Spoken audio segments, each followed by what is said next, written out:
There he is. Back here at the TD Garden for our latest pop-up, and this is kind of a controversial conversation we're going to get into here, as St. John's Prep has just defeated Winchester 3-2 with a goal literally at the buzzer. And there's a lot of talk in the building, whether it was before the buzzer or before the light went on or after, but Johnny Ty with the tying goal and the winner for St. John's Prep, and they are the state champs in Division One.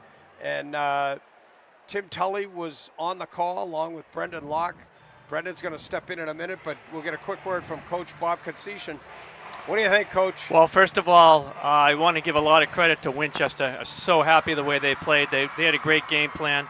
Their goaltender was tremendous. And I wish we had the opportunity to use replay on that goal because there seemed to be a long time between the 2 seconds where they got the puck in the slot and when the rebound came out to tie Score, yeah. on the side. Yeah. Tough way to lose for sure, especially in the state championship game, but Winchester deserves all the credit. And the Prep played a good game, but the Winchester game plan was tremendous. Their goalie was great, and so much to say, so much positive from the team and the coaching staff because they played a great game in a game where not many people gave them a lot of chance. I'll let Brendan step in because he actually did the color of the game. So. And Tim, you were on the call for the play-by-play. With the play-by-play, and you brought up a good point. There is no replay available at this level. That play certainly would have been reviewed, but there was another one in the second period where the Prep apparently scored a goal, and it was waved off. And we talked about this between the last two periods. A kid like Jake Vanner is there standing there. He's not trying to cheat, and he was adamant about that the goal should have counted. So you can't replay that one. It's up to the officials to make a decision, make a judgment call.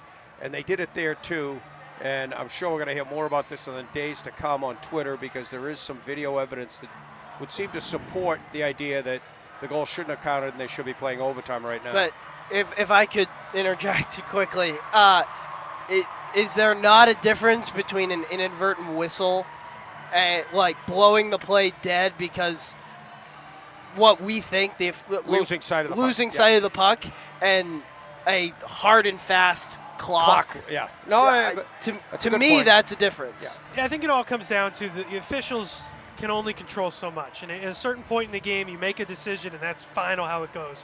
It's not the way it at this stage of the world, right, where we have video evidence, we have this, and we could go and take a look and overturn it. But, if that was the case, then the Dallas Cowboys would have won the Super Bowl in 2014.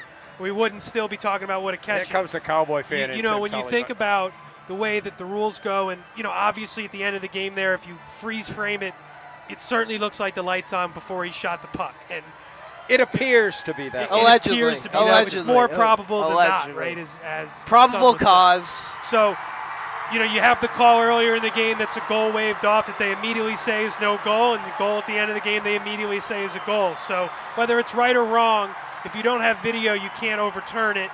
And it's something that, unfortunately, it's going to be a story in bars for a long time.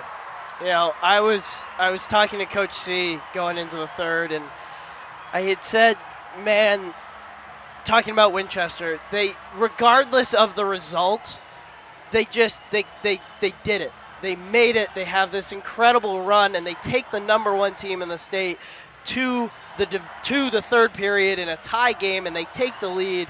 And it's just such a proud moment for the town, and you could see kind of what it meant to people. And I said a couple of times, regardless of the result, if SJP went out and poured 3 on them in the third, there's still something to hang your head on for Winchester. But, man, losing like that, it's a bitter pill. It's heartbreaking, and that's the word I keep coming back to. It's just heartbreaking. Stunning end to a game. Both heartbreaking and stunning. It certainly took a lot of people by surprise. I guess it shows you don't quit. You don't ever quit. And here's a look at it. And you can see how much detail there is there or how much not. And Johnny Ty goes back to center ice and swan dives over the spoke B. And he's celebrating. There's no doubt in his mind, but he didn't have to check his watch. No. By the way, Johnny Ty tied the game as well at 2. So terrific game by number 5, playing his last game in a Prep uniform. Our thanks to these guys. A great job on the call. Brendan Locke and Tim Tully, you guys have been here, Brendan, all day. And we thank you for everything you put in, and it's great having you guys as teammates on My Hockey Live. One of my favorite things to do, Paul. Appreciate Great call. Tim Tully and Brendan Locke. Carla Barkin behind the camera. Jeff Lane is also in the area helping out. I'm Paul McNamara. We will be back at some point during this final game for maybe one last pop-up, and we'll see you then as Tewksbury and Boston Latin, pardon me, get set to play lost for the control. D2 title. We'll see you then.